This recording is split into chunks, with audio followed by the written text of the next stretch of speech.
বাড়িতে কি আম পেকে নষ্ট হয়ে যাচ্ছে? তাহলে আপনারাও কিন্তু এই পাকা আমের বড়াগুলো বানিয়ে খেতে পারেন। এগুলো কিন্তু খেতে ভীষণ টেস্টি হয়। হ্যালো বন্ধুরা, আমি অর্পিতা, আমার চ্যানেল ড্রিম কিচেনে সবাইকে স্বাগত জানাই। পাকা আমের বড়াগুলো বানানোর জন্য আমি প্রথমে কিন্তু আমের এই কাতটাকে বের করে নিয়েছি। এখানে আপনারা একদম পাকা আমটা নিয়ে নেবেন, যেন হাত দিয়ে চটকেই কাতটাকে বের করে নেওয়া যায়। আমি এখানে প্রথমে কাতটাকে বের করে নিয়েছি। এবার এর মধ্যে আমি দিয়ে দিচ্ছি চালের গুঁড়ো। চালের গুঁড়োটাকে আমি জল দিয়ে ভালো করে মিশিয়ে নিয়েছি। এবার এই আমের কাতটার মধ্যে দিয়ে দিলাম। এবার একটু চারপাশ থেকে ভালো করে মিশিয়ে নিতে হবে। তারপর আমি এর মধ্যে যা যা দরকার সব কিছুই এক এক করে মেশাবো। প্রথমে দিয়ে দিচ্ছি 1 কাপ পরিমাণ সুজি। এরপর আমি এর মধ্যে দিয়ে দেব 2 কাপ পরিমাণ ময়দা। আমি এখানে 1 কাপ পরিমাণ কিন্তু চালের গুঁড়ো দিয়েছি।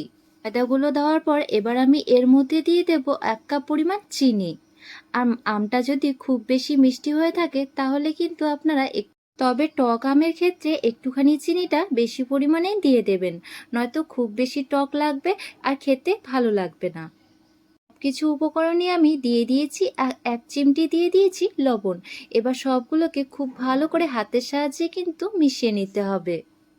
হাত দিয়ে মেশানোর ক্ষেত্রে সবকিছু জিনিসই কিন্তু একদম খুব ভালোভাবেই মেশানো হয়, তাই একটু চেষ্টা করবেন হাতের সাহায্যে সবগুলো উপকরণই একসাথে ভালো করে মিশিয়ে নেওয়ার। যেহেতু এখানে চিনি আর সুজিটা আছে, তাই একটু ভালো করেই কিন্তু হাতের সাহায্যে এটাকে মিশিয়ে নিতে হবে। ব্যাটারটা বানানোর সময় একটা জিনিস কিন্তু খেয়াল রাখবেন, যাতে ব্যাটারটা কোনো রকমভাবে পাতলা না হয়ে যায়, আবার কোনো রকমভাবে ঘনও না হয়। তবে কিন্তু বড়াগুলো বানাতে খুব অসুবিধে হতে পারে। সবগুলো উপকরণই খুব ভালো করে মেশানো হয়ে গেছে। এবার এটাকে আমি আধা ঘন্টার জন্য রেস্টে রেখে দিয়েছি, কারণ সুজিটা এখানে একটুখানি কিন্তু ফুলে ওঠে। তার জন্য এখানে আধা ঘন্টার মতো রেস্টে রেখে দিয়েছি। আর দেখুন, এটা কিন্তু পাতলা বা ঘন কোনোটাই হয়নি, একদম ঠিকঠাক করেই এটা তৈরি হয়েছে। বড়াগুলো বানানোর জন্য একদম পারফেক্ট হয়েছে। এবারে চলুন ঝটপট করে বড়াগুলো বানিয়ে নেওয়া যাক।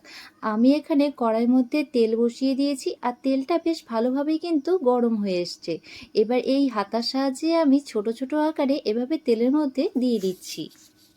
লক্ষ্য রাখবেন তেলটা যেন খুব ভালোভাবে গরম হয়, নয়তো কিন্তু কড়াই গায়ে সবগুলোই লেগে যাবে। তখন দেখবেন এরকম দু পিঠ ভালোভাবে লাল লাল হয়ে আসছে, তখন কিন্তু বড়াগুলোকে তুলে নেবেন। এগুলো বানানো কিন্তু খুবই সহজ। এভাবে কিন্তু আমি সবগুলো বড়াকেই এক এক করে বানিয়ে নিয়েছি। ঝটফট করে এবার বাকি বড়াগুলোকে বানিয়ে নেওয়া যাক। পাকা আমের বড়া রেসিপিটি আপনারা কিন্তু বাড়িতে অবশ্যই ট্রাই করবেন। এটা কিন্তু খেতে ভীষণ ভালো লাগে। আজকের এই রেসিপিটি আপনাদের যদি ভালো লেগে থাকে তাহলে ভিডিওটি লাইক করে শেয়ার করে দেবেন। আর আমার পেজটিতে নতুন হয়ে থাকলে পেজটি ফলো করে পাশে থাকবেন। দেখা হচ্ছে নেক্সট একটি ভিডিওতে। ততক্ষণে ভালো থাকবেন, সুস্থ থাকবেন, সাবধানে থাকবেন।